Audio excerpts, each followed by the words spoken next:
Hello good morning students. Last class में जो अपन बातें कर रहे थे वो बातें कर रहे थे अपन। मैंने तेरे को तीन चीज बताई भाई। पहला तो इंडक्टिव इफेक्ट तेरे को पढ़ना है, उसमें प्लस आई और माइनस आई क्या होता है तेरे को याद करना है। दूसरा तेरे को रेजोनेंस याद करना है कि सर रेजोनेंस एक्चुअल में क्या होता है। ठीक है, आई बात समझ में। रेजोनेंस में तेरे को प्लस आर और माइनस आर ग्रुप का पता होना चाहिए। ठीक है, रेजोनेंस के कारण तेरी कोई भी स्ट्रक्चर होती है वो स्टेबल होती है। रेजोनेंस का मतलब होता है अनुनाद। ठीक है, ये जो टॉपिक्स पढ़ाए थे जहां से मैंने स्टार्ट किया था वो हालांकि तेरे सिलेबस में नहीं है, लेकिन तेरे को कॉपी में भी करने हैं और तेरे को पढ़ना भी है। क्यों सर? क्योंकि इसके अलावा तेरी ऑर्गेनिक केमिस्ट्री भी नहीं है, ये मान के चलना तू। ठीक है, अब बात करते हैं। आज अपन जो टॉपिक स्टार्ट करेंगे वो स्टार्ट करेंगे इंटरमीडिएट। कौन सा टॉपिक स्टार्ट करेंगे? इंटरमीडिएट। क्या होता है तेरा इंटरमीडिएट? इंटरमीडिएट को बोलते हैं हिंदी में मध्यवर्ती। क्या बोलेगा इसको? मध्यवर्ती। ठीक है, इसको इंग्लिश में क्या बोलता है तू? इंटरमीडिएट। ठीक है, इंटरमीडिएट क्या होता है सर? मध्यवर्ती क्या होता है मेरा, इसके बारे में आज डिस्कस करेंगे। पहली चीज याद रखें, जब तेरा रिएक्टेंट होता है, ठीक है, जब तेरा क्रियाकारक होता है, क्या होता है तेरा? क्रियाकारक। ठीक है, जब तेरा क्रियाकारक है, क्रिया करके, ठीक है, क्या बनाता है तेरा? प्रोडक्ट बनाता है। क्या बनाता है तेरा? प्रोडक्ट। प्रोडक्ट मतलब सर उत्पाद बनाता है।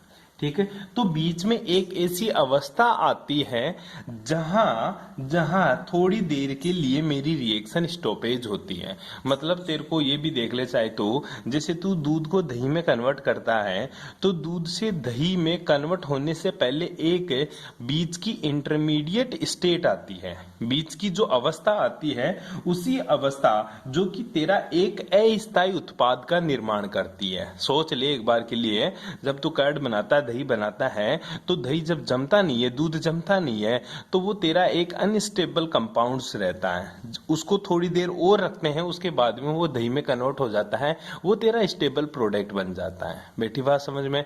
तो मोटी बात क्या है? मोटी बात यही है गुरुजी, क्रियाकारक और उत्पाद के बीच में एक अस्थायी उत्पाद बनता है। क्या बनता है बेटा तेरा?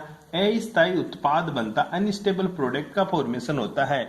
इसी अनस्टेबल प्रोडक्ट को मैं क्या बोलता हूं? मध्यवर्ती बोलता हूं। क्या बोलेगा इसको? मध्यवर्ती बोलेगा इसी को। ठीक है, क्या बोलेगा इसको?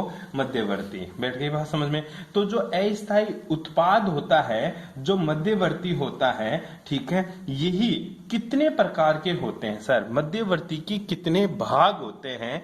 तो बेटा पार्ट ऑफ इंटरमीडिएट। क्या हेडिंग लगा ले? Part of intermediate.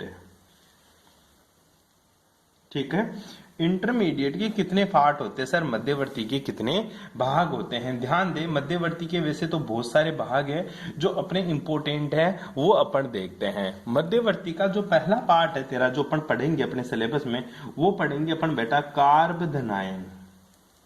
क्या पढ़ेगा? कार्बोदनाइन, जिसको इंग्लिश में क्या बोला करते हैं सर? इसको इंग्लिश में बोलते हैं अपन बेटा कार्बोकेटाइन। क्या बोलेगा इसको? कार्बोकेटाइन। दूसरा जो बनता है तेरा वो है कार्बेनाइन या कार्बेरिनाइन। क्या बोलेगा इसको? कार्बेरिनाइन। ठीक है, ये कई बुकों में लिखा हुआ मिलता है तेरे को कार्बेनाइन। ठीक है भाई, इसी तरह जो तीसरा इंटरमीडिएट बनता है सर, वो है तेरा कार्बन मुक्त मूलक। क्या बनता है तेरा? कार्बन मुक्त मूलक। ठीक है, ध्यान से पढ़ना, यहां से एक क्वेश्चन भिड़ेगा तेरा, फिर से बोल रहा हूं। चौथा जो पढ़ेंगे अपन वो इंपोर्टेंट है, बहुत ही ज्यादा इंपोर्टेंट है, कार्बिन। बहुत बार पूछा हुआ है। जो पांचवा है तेरा वो है तेरा नाइट्रीन। क्या है बेटा? नाइट्रीन। और जो छठा है तेरा वो है बेटा बेंजाइन। इंग्लिश में भी इनको एज इट इज यही नाम होते हैं, कार्बोकेटाइन, कार्बोएनाइन। ठीक है, फ्री रेडिकल, कार्बिन, नाइट्रीन, और क्या है सर मेरा? बेंजाइन। क्या है बेटा? बेंजाइन। बस ये चीजें आप लोगों को पता होनी चाहिए सर। कार्बोकेटाइन क्या होते हैं, कार्बोएनाइन क्या होते हैं, ये सारी चीजें अपन इसी क्लास में डिस्कस करेंगे। तो आ जाओ, पढ़ते हैं इन चीजों को कि सर ये क्या क्या इंटरमीडिएट है। सबसे पहले कौन सा इंटरमीडिएट तो पढ़ाएगा मेरे को, वो भी अपन देख लेते हैं आपके सिलेबस के अकॉर्डिंग। एक मिनट भाई, सबसे पहले पढ़ेंगे बेटा अपना यही है कार्बोकेटाइन। ठीक है, सबसे पहली चीज कौन सी है, कार्बोकेटाइन। बैठ की बात समझ में कि सर मेरा कार्बोकेटाइन होता क्या है। ठीक है, पहला क्या पढ़ेगा तू, कार्बोकेटाइन। क्या पढ़ेगा बेटा, कार्बोकेटाइन। आजा, जो कार्बोकेटाइन है ये तेरा हिंदी में कार्बोधनाइन, ठीक है, या फिर कार्बोनियम आयन के रूप में भी मिलता है। तो कंफ्यूज नहीं है, ठीक है, कि कार्बोनियम आयन कहाँ पे मिल जाए तेरे को, तो ये नहीं है कि गुरुजी ये कार्बोधनाइन नहीं है। इसको इंग्लिश वाले वर्ड में भी कभी कभी लिखा हुआ मिल जाता तेरा कार्बोकेटाइन। ठीक है, तो कंफ्यूज नहीं होना भाई तेरे को। जब एग्जाम में कुछ भी वर्ड आ जाए ना तो तू इनमें से ही समझ जाएगा कि ये कार्बोकेटाइन है। बैठ गई बात समझ में, है ना। अब पहला ही स्टार्ट करते हैं गुरुजी में कार्बोधनाइन या कार्बोकेटाइन। तो पहला पढ़ते हैं बेटा कार्बोधनाइन, कार्बोधनाइन या फिर कार्बोकेटाइन। ठीक है, कार्बोनियम भी बोलते इसको। पहले तो मोटा मोटा समझ ले इनके बारे में। ध्यान दे, जो बेटा तेरा कार्बोकेटाइन है ना, कार्बोकेटाइन का मतलब होता है सीधा सा गुरुजी, कार्बन के ऊपर 3 वैलेंसी तो ऐसे फुल रहेगी, इसके ऊपर कौन सा चार्ज होगा गुरुजी, पॉजिटिव चार्ज होगा, उसको मैं कार्बोकेटाइन बोलता हूं। बैठ गई बात समझ में। कार्बोनियन क्या होता है गुरुजी, एक कार्बन होगा जिसकी 3 वैलेंसी तो ऐसे प्रिपेयर्ड होगी, फुल होगी, और एक के ऊपर क्या होगा, नेगेटिव चार्ज होगा। इसको मैं कार्बोनियन या कार्बोनाइन बोलता हूं। बैठ गई बात समझ में। ठीक है, कार्बोनियम भी बोलेंगे इसको।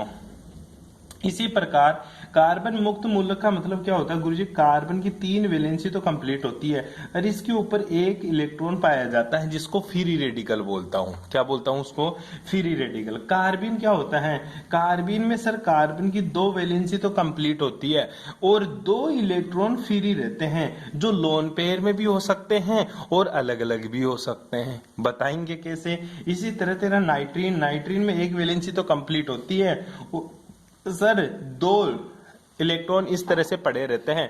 ये गुरुजी लोन पेयर में भी हो सकते हैं और विदाउट लोन पेयर भी रह सकते हैं। बताएंगे कैसे।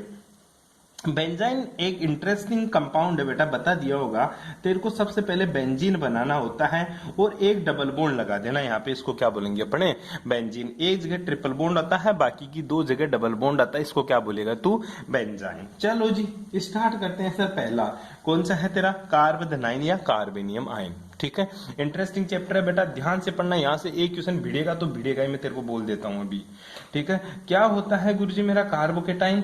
सबसे पहले ध्यान रखना गुरुजी, कार्बोकेटाइन का सीधा सा मतलब समझाऊं तो गुरुजी, कार्बन की 3 वैलेंसी तो कंप्लीट होती है। टोटल कार्बन की 4 वैलेंसी होती है, 4 में से 3 तो गुरुजी किसी ना किसी ग्रुप से जुड़ी रहती है, और 1 वैलेंसी वाला जो भाग जाता है वहां पे कौन सा इलेक्ट्रॉन आ जाता है, पॉजिटिव चार्ज आ जाता है। मतलब गुरुजी 1 वैलेंसी में जो उपस्थित इलेक्ट्रॉन होता है, कार्बन में 4 वैलेंसी इलेक्ट्रॉन होते हैं, 4 वैलेंस में 3 इलेक्ट्रॉन तो बॉन्ड बनाते हैं और 1 वैलेंस इलेक्ट्रॉन बाहर निकल जाता है, जिसकी जगह कौन सा चार्ज आ जाता है बेटा, पॉजिटिव चार्ज आ जाता है। सबसे जो इजी कार्बोधनाइन है या कार्बोकेटाइन है, ठीक है, सिंपलेस्ट कार्बोकेटाइन की बात करूं, ठीक है, अगर मैं सिंपलेस्ट कार्बोकेटाइन की बात करूं तो सिंपलेस्ट कार्बोकेटाइन कौन सा होता है गुरुजी मेरा, मिथेल। ये सबसे सिंपल कार्बोकेटाइन होता है, जिसको मेथिल कार्बोकेटाइन बोलते हैं। क्या बोलेंगे इसको, मिथाइल कार्बोकेटाइन। हिंदी में इसको क्या बोलेंगे, मेथिल कार्बोधनाइन। क्या बोलेगा, मेथिल कार्बोधनाइन। बैठ गई बात समझ में। सबसे सिंपलेस्ट कार्बोकेटाइन इसको बोलते हैं। अब गुरुजी इसकी स्ट्रक्चर की बात करते हैं, आओ चर्चा करते हैं। ठीक है, सबसे पहले तुझे पता है कार्बन, कार्बन का electronic configuration 1s2 2s2 2p2 होता है गुरुजी। ठीक है, मतलब ये मेरा कौन सा है, ये है गुरुजी मेरा संयोजकता कोष यानी वैलेंस सेल।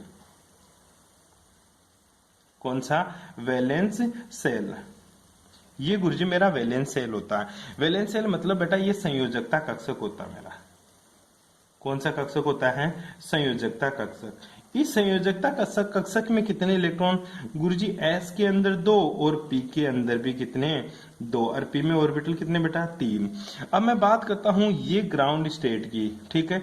अब गुरुजी मैं एक्साइटेड स्टेट में लेके जाऊं तो एक्साइटेड स्टेट में गया तो गुरुजी 4 कार्बन हो गए, 1 2 3, ठीक है, 1 2 3 4, ठीक है। एक पी कक्षा खाली है, ठीक है, मतलब इसने क्या कर लिया गुरुजी, यहाँ पे ट्रांसफर हो गया तेरा, ठीक है, सॉरी पी कक्षा 3 हो गया ना, यहाँ पे ट्रांसफर हो गया। अब कार्बन के वैलेंस इलेक्ट्रॉन कितने हैं?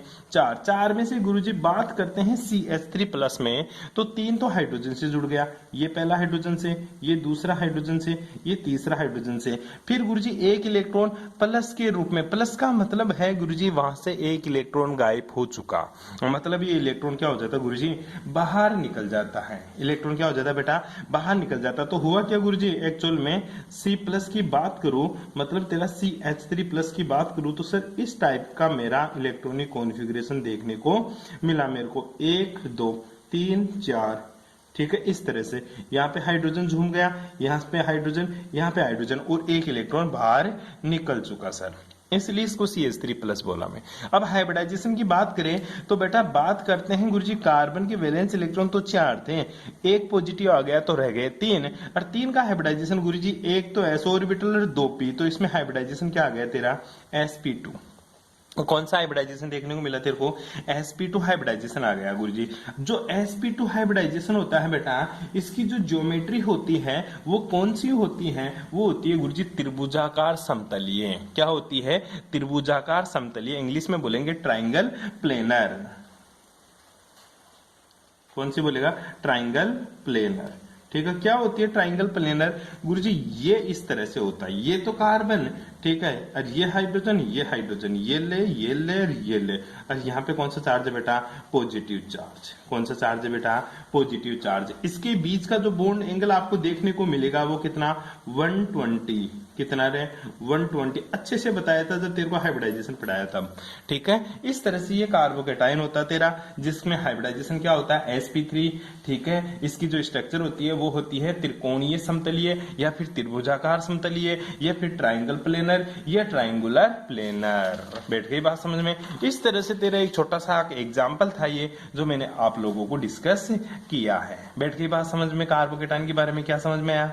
ठीक है। अब मेरे को ये बता कि जो सर कार्बोकेटाइन ये बना, इसमें अनपेड इलेक्ट्रॉन कितने हैं, मतलब अयुग्मित इलेक्ट्रॉन। जब मैंने सर इसका इलेक्ट्रॉनिक कॉन्फ़िगरेशन देखा तो इसमें जो अनपेड इलेक्ट्रॉन है, ठीक है, अनपेड इलेक्ट्रॉन, तो अनपेड इलेक्ट्रॉन गुरुजी 0 मिले। 0 मतलब कोई सारे के सारे पेड है, अनपेड का मतलब अयुग्मित इलेक्ट्रॉन क्या है? 0। और अयुग्मित इलेक्ट्रॉन 0 है तो तेरा कंपाउंड्स अनुचुंबकीय होगा या फिर प्रतिचुंबकीय होगा?